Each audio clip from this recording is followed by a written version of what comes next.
여기가 한국이 맞아? 내가 생각했던 것과 너무 다른데? 한국에 취재하러 온 영국 기자가 충격을 받았습니다. 한국의 빠른 일처리와 편리한 시스템 때문인데요. 유럽과 비교해 볼 때 믿을 수 없다고 합니다. 어떤 이야기인지 지금 바로 시작하겠습니다. 안녕하세요. 제 이름은 에밀리 클라크예요. 저는 런던 사무실에서 일하고 있었어요. 저는 매일 그 책상에 앉아서 세계 각국의 돈과 사업에 관한 기사를 쓰고 있었거든요.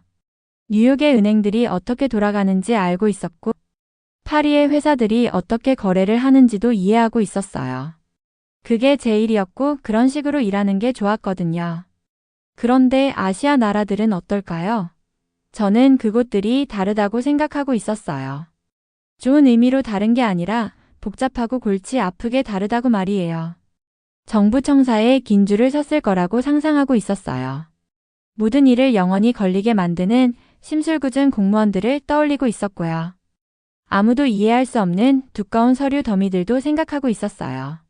제 머릿속에서 아시아 나라들은 골치 아픈 일과 시간 낭비를 의미했거든요. 지금 생각해보면 정말 끔찍한 생각이었어요. 하지만 그때는 그게 상식처럼 느껴졌거든요. 저와 함께 일하던 사람들도 모두 똑같은 생각을 하고 있는 것 같았어요. 그래서 화요일 오후에 제 상사 이사벨라가 제 책상으로 걸어오고 있을 때 뭔가 문제가 생길 거라는 걸 알아챘어야 했어요. 이사벨라는 기자들을 어려운 곳으로 보내는 걸 좋아하는 사람이거든요. 에밀리, 이사벨라가 제 책상에 폴더 하나를 툭 떨어뜨리며 말했어요. 너한테 특별한 일이 있어. 폴더를 내려다보니까 한글이 써져 있더라고요. 한국에서 정부 관련해서 흥미로운 일이 일어나고 있어. 이사벨라가 계속 말하고 있었어요. 디지털 시스템이라든지 빠른 서비스라든지 내가 직접 가서 봤으면 좋겠어. 저는 그녀를 바라보며 말했어요. 한국이요? 정말요? 2달 그녀가 말했어요. 완전한 조사야. 그들의 정부가 실제로 어떻게 돌아가는지 봐줘. 이사벨라가 떠난 후 저는 그 자리에 앉아서 속이 메스꺼운 기분을 느끼고 있었어요. 저는 한국에 가고 싶지 않았어요. 한국은 제게 다른 행성처럼 느껴졌거든요. 한국어도 못했고 그들의 문화도 이해하지 못했어요. 그날 저녁 사무실 근처에 있는 단골 와인바에서 친구들을 만났어요. 일이 스트레스 받을 때마다 항상 그곳에 가곤 했거든요. 어두운 조명과 잔잔한 음악이 흐르는 곳이었어요. 어려운 업무에 대해 불평하기에 딱 좋은 곳이었죠. 한국? 제가 이야기하자 친구 제임스가 말했어요. 안 됐다. 거기 사람들이 어떤지 알잖아. 맞아. 다른 기자인 사라가 말했어요. 모든 게 몇 주씩 걸려. 서류와 규칙을 정말 좋아하거든. 그들의 정부는 아직도 군대처럼 돌아간다고 들었어. 제임스가 덧붙였어요. 위에서 아래로 명령하는 식이야. 융통성이 전혀 없어. 모든 사람들이 고개를 끄덕이고 있었어요. 이 말들이 저를 좋기도 하고 나쁘기도 하게 만들었어요. 좋은 건 제가 걱정하는 게 이상한 게 아니라는 걸 알았기 때문이고, 나쁜 건 이제 이번 여행이 재앙이 될 거라고 확신하게 되었기 때문이었어요. 그날 밤 집에 돌아가서 인터넷으로 한국에 대해 찾아보려고 했어요. 그런데 제가 읽는 모든 것들이 제 두려움을 확인시켜주고 있었어요. 복잡한 언어, 낯선 관습들, 외국인들을 헷갈리게 만들려고 설계된 것 같은 정부 시스템들. 캐리어를 꺼내서 짐을 싸기 시작했어요. 2달치 옷가지들, 노트북, 녹음 장비들, 아마 제대로 작동하지도 않을 번역 앱들까지. 가고 싶지 않은 곳에서 살아남기 위해 필요한 모든 것들이었어요. 가장 끔찍한 건 비행기였어요. 이코노미석에서 12시간이나 앉아 있어야 했거든요. 이번에는 비즈니스 클래스로 업그레이드도 안 됐어요. 예산이 빠듯했거든요.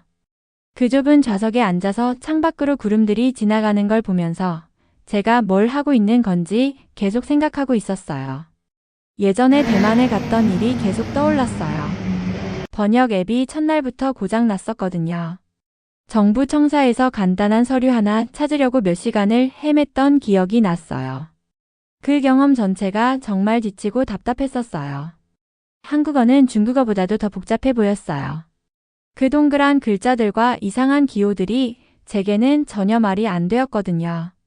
길거리 표지판도 읽을 수 없는데 어떻게 나라 전체를 돌아다닐 수 있을까요? 비행기가 태평양을 건너 날아가고 있을 때 저는 스스로에게 약속을 했어요. 이 일을 빠르고 전문적으로 끝내겠다고. 이사벨라가 원하는 한국 정부 서비스에 관한 기사를 찾아내겠다고. 그리고 가능한 한 빨리 런던으로 돌아오겠다고 말이에요. 그때는 몰랐어요. 이 여행이 제가 세상을 보는 모든 방식을 바꿔놓을 거라는 걸 말이에요. 한국이 제 새로운 집이 될 거라는 것도 몰랐고요. 제가 가장 두려워했던 것들이 완전히 잘못된 생각이었다는 것도 상상할 수 없었어요. 그때 그 비행기에 앉아있던 저는 그저 확실한 재앙을 향해 날아가고 있다고 느끼는 무서워하는 기자였을 뿐이었어요. 비행기가 서울을 향해 내려가기 시작했어요. 창밖으로 어둠 속에 별처럼 펼쳐진 불빛들이 보이고 있었어요. 곧 저는 이 낯선 나라에 발을 디디고 제 인생에서 가장 어려운 업무를 시작하게 될 거였어요. 비행기가 인천공항에 살짝 덜컹하며 착륙했어요. 짐을 챙겨서 터미널을 걸어 나가는데 평소 공항에서 보던 그런 혼잡함을 예상하고 있었거든요. 그런데 모든 것이 부드럽게 흘러가고 있더라고요. 안내판들은 명확했고 줄은 빠르게 움직이고 있었어요. 직원들은 누가 부탁하지도 않았는데 웃으면서 사람들을 도와주고 있었고요. 하지만 저는 스스로에게 말했어요. 이건 그냥 평범한 거라고. 요즘 공항들은 다 이렇게 좋잖아요. 그렇죠?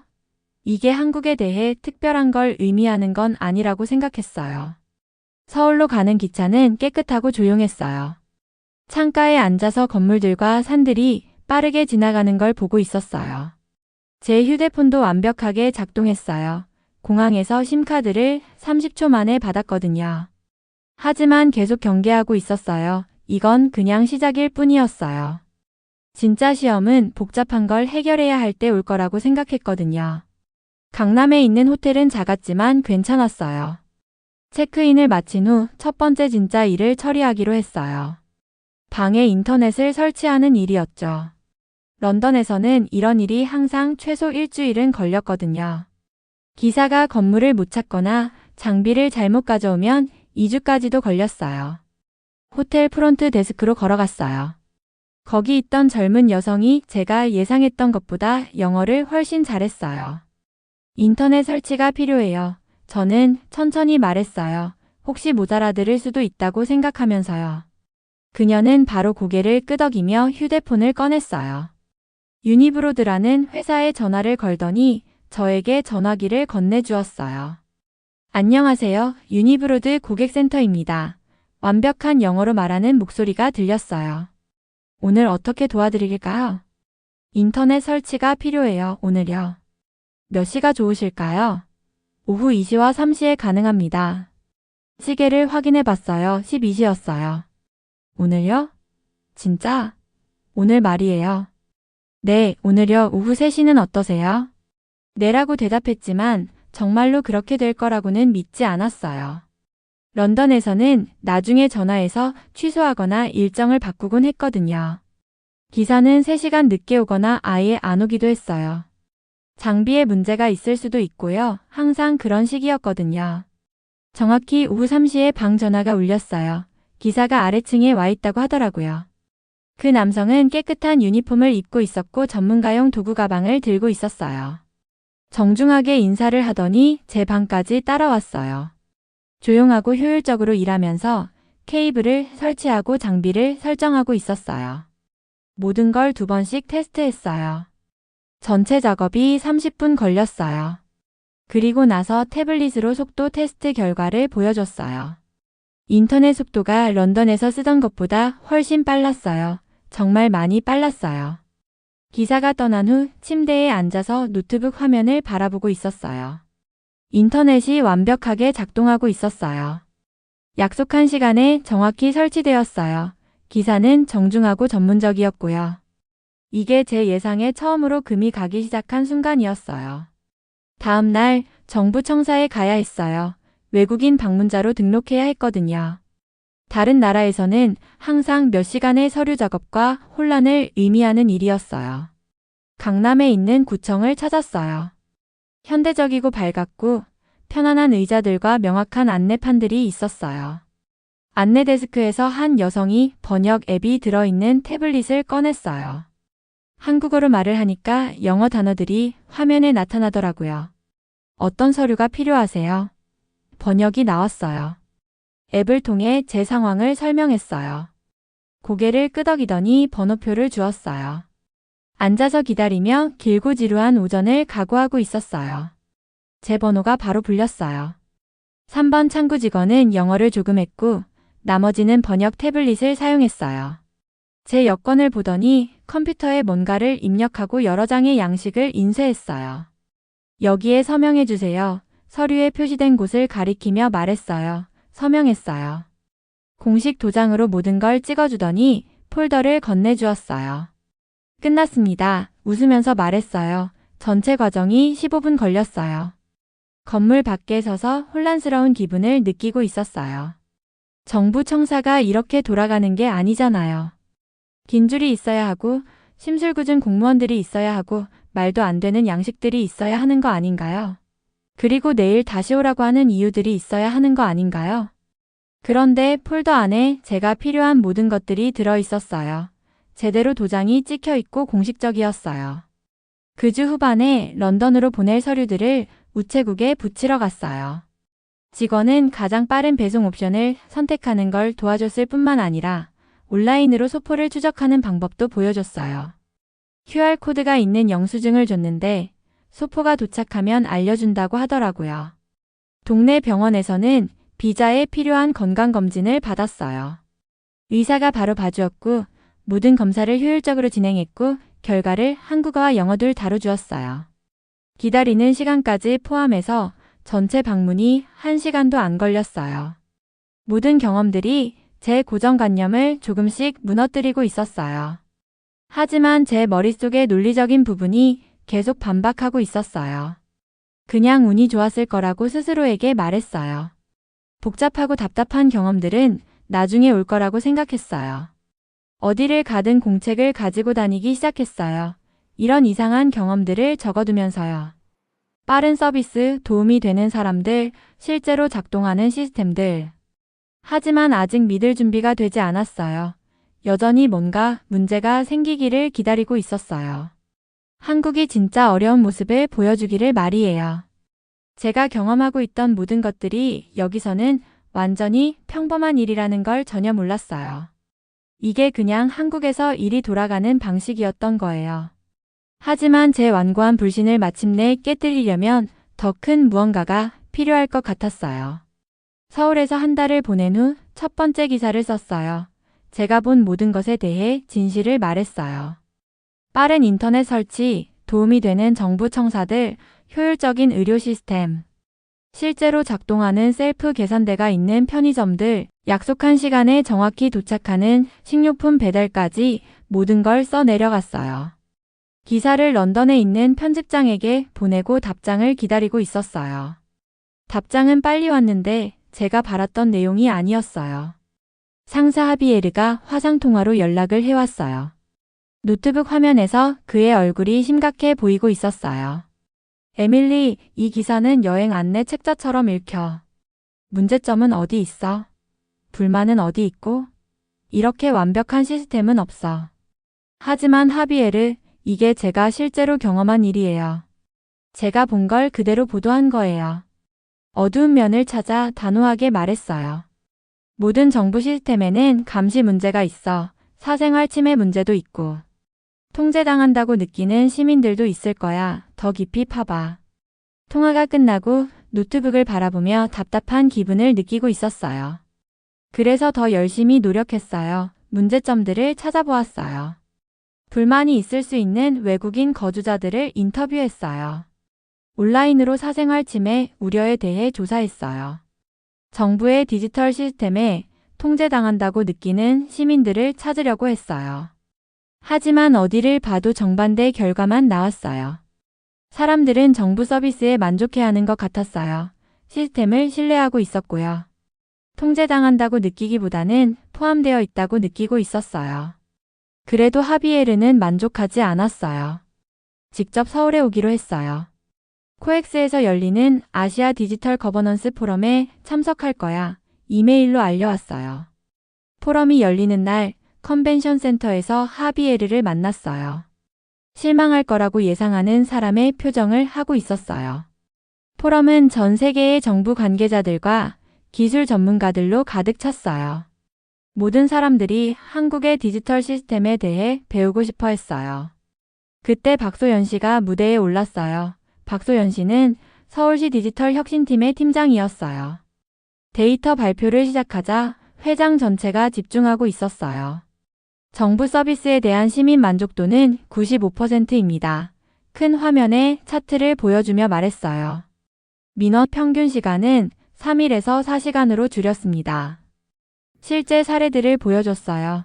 예전에 몇 주가 걸리던 사업자 등록이 이제는 하루 만에 끝났어요.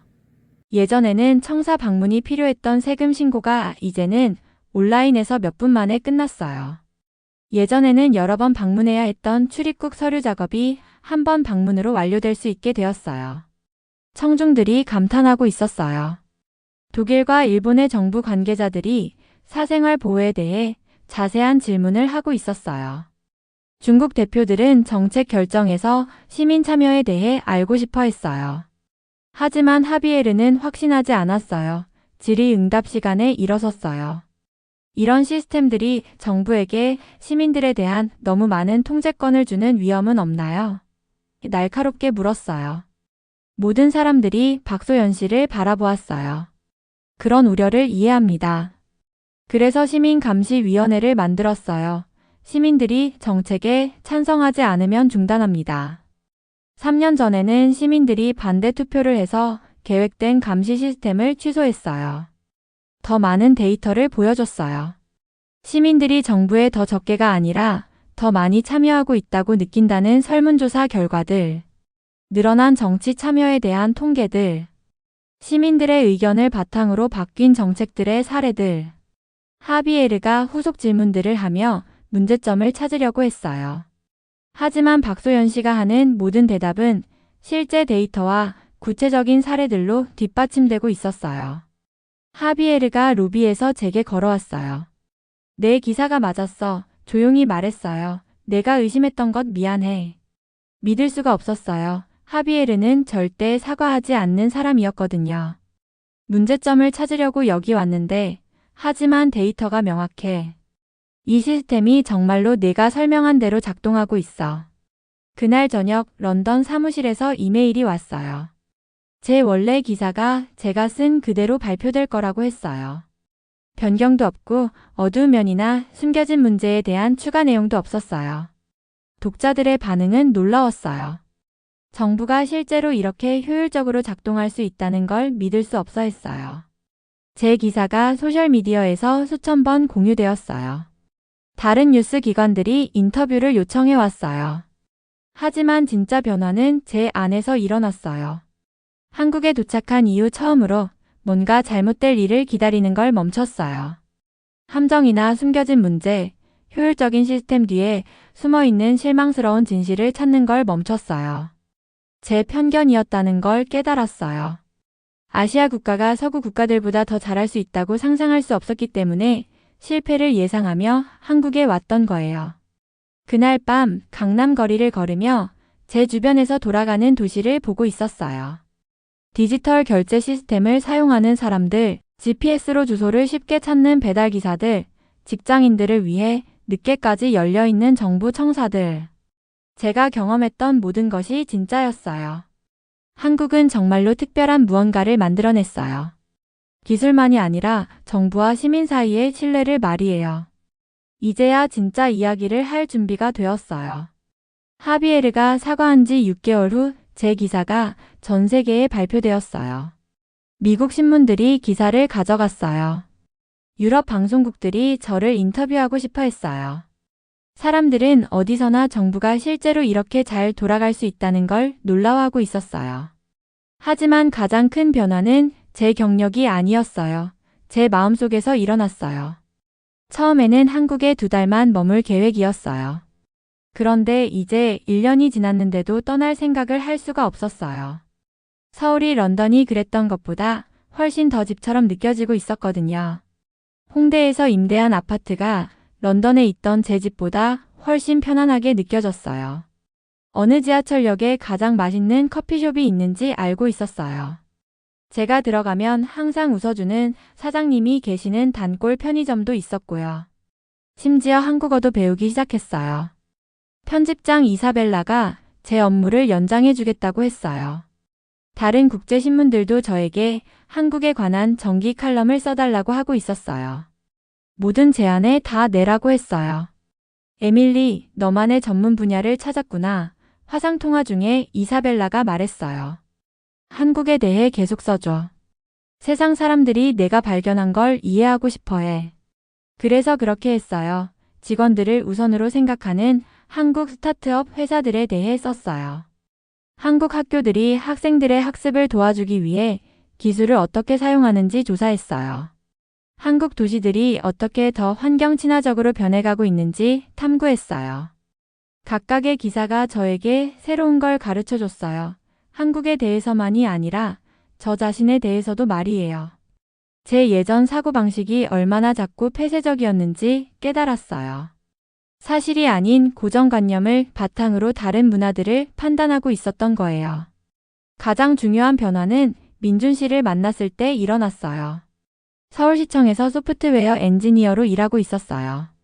디지털 투표 시스템에 관한 기사를 위해 인터뷰를 하려고 시청 근처 커피숍에서 만났거든요. 제 어설픈 한국어에도 참을성 있게 대해줬고 외국인 기자로서 제 관점에 관심을 보였어요. 정기적으로 커피를 마시러 만나기 시작했어요. 그러다 저녁 식사도 하고요. 주말 저녁에는 한강을 따라 긴 산책도 하게 되었어요. 민준 씨는 한국인의 눈으로 한국을 보여줬어요. 전통 명절에 할머니 댁에 데려가 주었어요. 젓가락 사용법과 어떤 반찬을 먼저 먹어야 하는지 가르쳐 줬어요. 컴퓨터 코드 오류를 찾을 때 보여주는 것과 같은 인내심으로 한국의 역사와 문화를 설명해 줬어요. 6개월 후 여의도 공원에서 벚꽃이 피는 계절에 프러포즈를 했어요.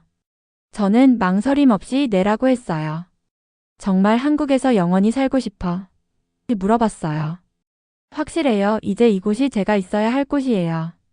다음 해봄에 제 책이 나왔어요. 혁신의 열쇠, 신뢰와 협력의 나라 한국. 이 책이 12개국에서 베스트셀러가 되었어요. 출판사들이 더 많은 책을 써달라고 했어요. 대학들이 강연을 해달라고 초청했어요. 하지만 성공은 더 중요한 무언가에 비하면 부차적인 것처럼 느껴졌어요. 제 인생의 목적을 찾았거든요. 마지못해 서울행 비행기에 올랐던 그 무섭고 편견에 찬 기자는 사라졌어요. 그 자리에는 세상이 자신이 상상했던 것보다 훨씬 크고 더 놀라운 곳이라는 걸 이해하는 사람이 있었어요. 한국에 오는 다른 외국인 기자들을 돕기 시작했어요. 처음 도착했을 때 그들의 눈에서 제 예전 회의주의를 볼 수 있었어요. 모든 것이 어렵고 실망스러울 거라고 예상하는 그 느낌을 기억했거든요. 추측하지 말고 판단하지 말고 그냥 실제로 일어나는 일을 관찰해 보세요. 몇몇은 저처럼 변했어요. 다른 이들은 여전히 자신들의 방식이 유일한 방법이라고 확신하며 집으로 돌아갔어요. 볼 준비가 된 사람들만 도울 수 있다는 걸 배웠어요. 서울에 도착한 지 2년 후 처음에 방문자로 등록했던 바로 그 정부 청사에 서 있었어요. 이번에는 영주권을 신청하고 있었어요. 관광객일 때 저를 놀라게 했던 바로 그 효율적인 시스템이 이제는 제가 한국 사회의 진짜 일원이 되는 걸 도와주고 있었어요. 제 신청서를 처리해준 직원은 첫날 저를 도와줬던 바로 그 여성이었어요. 저를 기억하고 있었고 웃어줬어요. 잘 오셨습니다. 영어로 말했어요. 그날 밤 민준 씨와 저는 동네를 걸으며 결혼식 계획을 세우고 미래에 대해 이야기하고 있었어요. 제가 처음 셀프 계산대 시스템에 놀랐던 편의점을 지나갔어요. 제 서류를 그렇게 효율적으로 처리해줬던 정부 청사를 봤어요. 한국에 대한 첫 번째 기사를 썼던 PC방 앞을 걸었어요. 모든 곳에 회의주의에서 이해로 향한 제 여정의 기억이 담겨 있었어요. 아직도 느린 정부 서비스와 비효율적인 시스템에 대해 불평하고 있을 런던의 옛 동료들을 생각했어요. 가고 싶지 않은 나라로 업무를 받고 있을지도 모르는 다른 기자들을 생각했어요. 제가 여기 오지 않았다면 어떻게 됐을까요? 민준 씨에게 물어봤어요. 그럼 모든 걸 놓쳤을 거야 말했어요. 맞는 말이었어요. 제 추측이 틀렸다는 걸 발견하는 것도 놓쳤을 거고요. 효율성과 친절함이 같은 시스템에서 공존할 수 있다는 걸 배우는 것도 놓쳤을 거예요. 가장 예상치 못한 곳에서 사랑을 찾는 것도 놓쳤을 거고요. 한국은 제 경력만 바꾼 게 아니었어요. 제 영혼을 바꿔놓았어요. 여러분도 언젠가 예상치 못한 여행을 하게 되신다면 마음을 열고 지켜보세요. 놀라운 발견이 기다리고 있을지 모르거든요. 오늘의 영상은 여기까지입니다. 오늘의 사연 재밌게 보셨다면 좋아요와 구독 부탁드릴게요.